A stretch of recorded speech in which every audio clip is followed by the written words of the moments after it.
The traffic counter right here behind me is on Southwest 20th Avenue. It will be here for about the next 4 days, collecting data about the cars that use this road.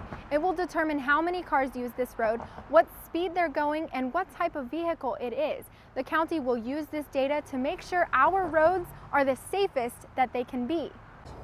Damage was back in here. Webb Barclay describes the rainy July night he was driving home for the weekend. I was driving, stopped, got to the point where I was like, oh good, I stopped, I didn't slide or anything.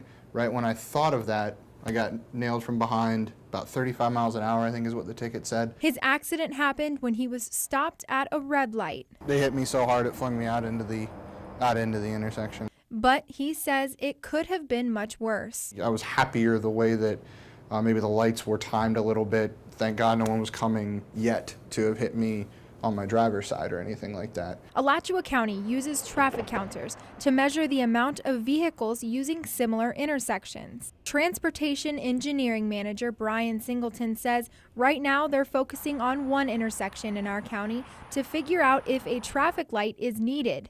Taking a look at Northwest 143rd Street and Northwest 32nd Avenue on a Monday around 11:30 a.m. You can tell it's busy and residents are concerned. And you want to see a light put in?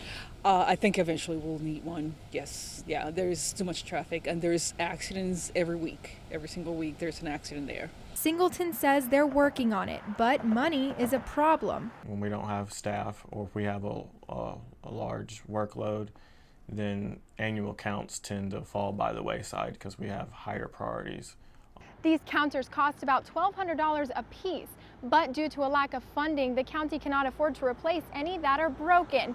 So out of the 16 counters that Singleton has, he can only use 6 of them, and he says that makes it a lot more difficult.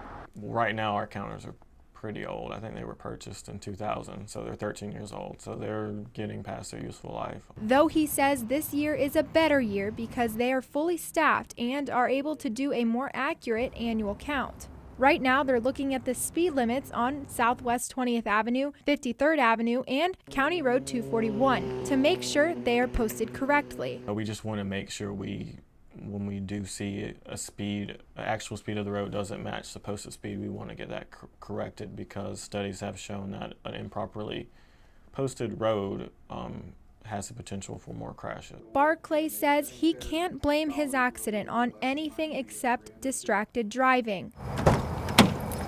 But thanks to the results of one traffic study at some point, he is able to continue driving today. The annual traffic count is done from the month of August to the month of April every year to get the most accurate count of vehicles using Alachua County roads.